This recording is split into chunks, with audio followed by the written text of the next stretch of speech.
Imagina que en una misma semana visitas 3 lugares de culto. Un templo ortodoxo en Grecia, lleno de iconos dorados, incienso y cantos ancestrales. Una pequeña iglesia bautista en Texas, donde el pastor predica apasionadamente y un coro de gospel llena el lugar de energía. Y una majestuosa catedral católica en España, donde el silencio y la solemnidad imponen respeto. Todos estos lugares hablan de Jesús, leen la Biblia y se llaman cristianos, pero parecieran pertenecer a mundos totalmente distintos. Entonces surge la pregunta: ¿cómo es posible que tantas prácticas, creencias y estilos diferentes pertenezcan a la misma religión? ¿Es que hay muchas formas de ser cristiano?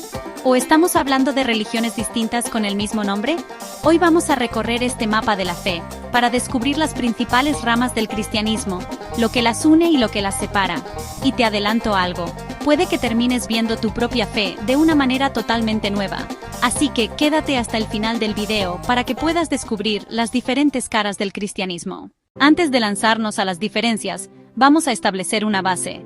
Si todas estas iglesias se llaman cristianas, es porque tienen un núcleo común. Todas adoran a Cristo. Todas creen que Jesús es plenamente Dios y plenamente humano, que nació de la Virgen María, que murió en la cruz por nuestros pecados, que resucitó al tercer día, ascendió al cielo y volverá para juzgar a vivos y muertos. Esto no es una opinión reciente, sino algo que está plasmado en un documento muy antiguo llamado Credo de Nicea, formulado en el siglo IV por líderes de la Iglesia primitiva. Y aunque el credo no elimina las diferencias, sí marca lo que podríamos llamar el mínimo común denominador del cristianismo. A partir de ahí, la historia se diversifica, y es ahí donde empieza lo fascinante. Un gran bloque de iglesias cristianas recibe el nombre de protestantes. Este término surge de la Reforma del siglo XVI, cuando líderes como Martín Lutero, Juan Calvino y otros rompieron con la Iglesia católica. El principio que los une es claro: la Biblia tiene más autoridad que la Iglesia. Pero, y aquí está la clave, al darle tanta importancia a la interpretación personal de la Biblia, se abrió la puerta a muchísimas diferencias internas. Vamos a ver las más representativas. Bautistas. La fe como una elección personal. Si hay algo que define a los bautistas, es su visión del bautismo. Para ellos, no es un ritual para bebés, sino una decisión consciente de un creyente que ha tenido una experiencia de conversión, a la que llaman nacer de nuevo. Mientras que otras tradiciones ven el bautismo como la entrada formal a la fe, los bautistas lo ven como un testimonio público de algo que ya pasó en el corazón. Por eso, sus iglesias suelen tener piletas bautismales o bautizar en ríos y lagos, con ceremonias alegres y llenas de significado personal. Su enfoque es fuertemente individualista. Lo que importa es la relación personal con Jesús, no tanto la estructura institucional. La cena del Señor para ellos es simbólica, no un acto de transformación espiritual. Esto se llama Iglesia Baja, donde lo central no es la liturgia, sino la comunidad de creyentes reunidos para adorar, estudiar la Biblia y evangelizar. Anglicanos, el camino del medio. En el otro extremo litúrgico encontramos a los anglicanos o episcopales. Aquí hablamos de una tradición con jerarquía de obispos, una liturgia muy cuidada y un esfuerzo constante por equilibrar 3 fuentes de autoridad: tradición, razón y escritura. Los anglicanos son como un puente entre lo católico y lo protestante. En sus templos puedes encontrar altares, vestiduras sacerdotales, coros y rituales, pero también libertad doctrinal en ciertos puntos. Esto hace que dentro del anglicanismo haya iglesias que se parecen mucho al catolicismo y otras que se acercan al estilo protestante evangélico. Tienen una rica herencia de himnos, oraciones y textos litúrgicos que han influido profundamente en el cristianismo de habla inglesa y más allá. Metodistas, el Espíritu Santo y la santidad diaria. El metodismo nació dentro del anglicanismo gracias a John Wesley, quien quiso avivar la vida espiritual de la iglesia.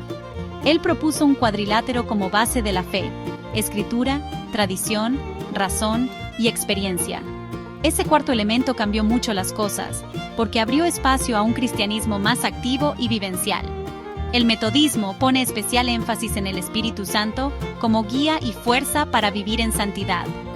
Wesley creía que una persona podía llegar a un estado de santificación total en esta vida, un nivel de madurez espiritual en el que el pecado deja de dominar. Su compromiso con la justicia social y el servicio a los necesitados marcó su historia. Y del metodismo surgieron movimientos que marcaron el siglo XX. El movimiento de santidad, el pentecostalismo, con su énfasis en hablar en lenguas y dones del Espíritu, iglesias como el Ejército de Salvación, la Iglesia del Nazareno, las Asambleas de Dios y muchas más. Luteranos, Cristo como centro absoluto. El luteranismo, iniciado por Martín Lutero, enfatiza que nuestra seguridad no depende de nuestras emociones ni experiencias, sino de lo que Cristo hizo por nosotros. Para ellos, el bautismo no es un simple símbolo, es el medio por el cual Dios te da su promesa de salvación. Y cuando celebran la Cena del Señor, creen que el cuerpo y la sangre de Cristo están realmente presentes en el pan y el vino. En el luteranismo, la fe descansa fuera de ti, en Cristo, no en lo que sientas en tu interior. Presbiterianos, la mente reformada. Los presbiterianos, herederos del pensamiento reformado, ponen el énfasis en la soberanía absoluta de Dios. Su liturgia es sobria, su predicación es profunda, y sus decisiones se toman en asambleas de ancianos y pastores. Creen en la predestinación, que Dios ya sabe, desde antes de la creación, quién será salvo y quién no. No todos los reformados son presbiterianos, también están los reformados holandeses, suizos y congregacionalistas puritanos. En todos ellos, la Biblia y la teología son estudiadas con un rigor casi académico. En el mundo cristiano, no todas las comunidades ven la Biblia como la autoridad suprema.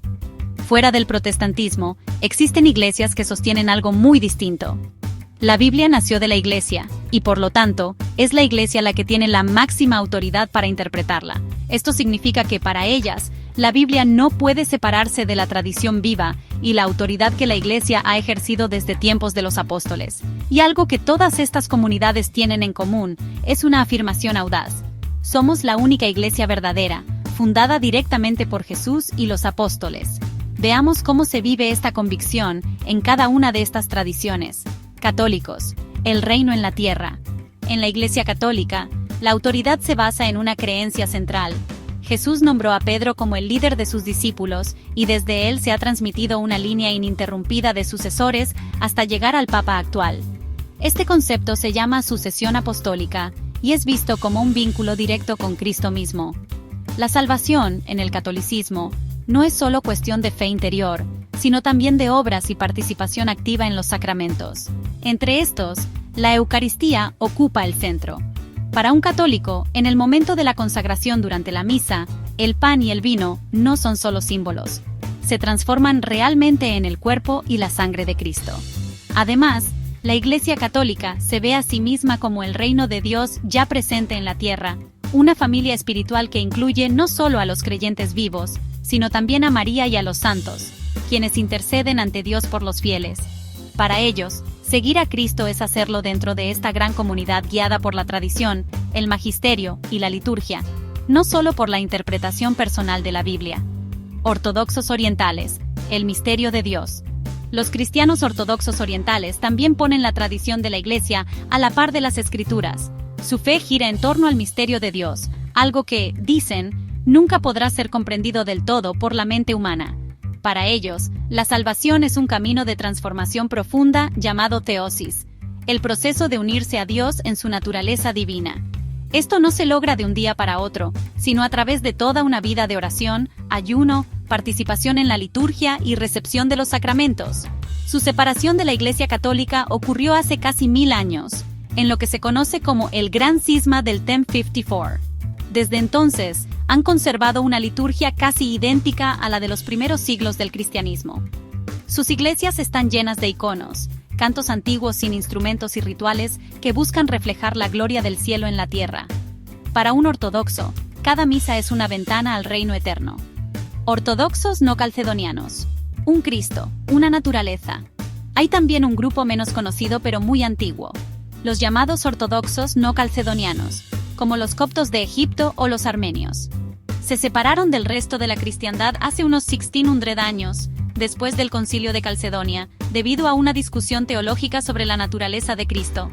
¿Tenía dos naturalezas, divina y humana, o una sola?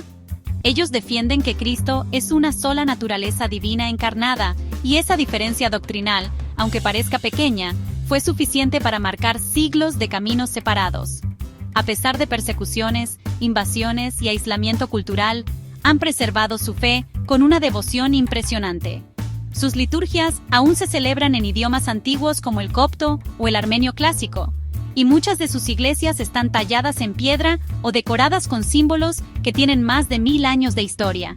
Para ellos, la tradición no es un peso, sino un tesoro sagrado que los conecta directamente con los primeros cristianos. Después de 2000 años de historia, el cristianismo se ha ramificado en innumerables direcciones, desde catedrales góticas hasta pequeñas capillas escondidas en el desierto, desde cantos gregorianos hasta himnos orientales, desde teologías que ponen la Biblia en el centro absoluto, hasta otras que ponen la autoridad de la Iglesia por encima de todo. Y aún así, a pesar de todas estas diferencias, la gran mayoría de cristianos comparte la misma confesión central, que Jesús es el Hijo de Dios, que murió y resucitó para traer salvación al mundo.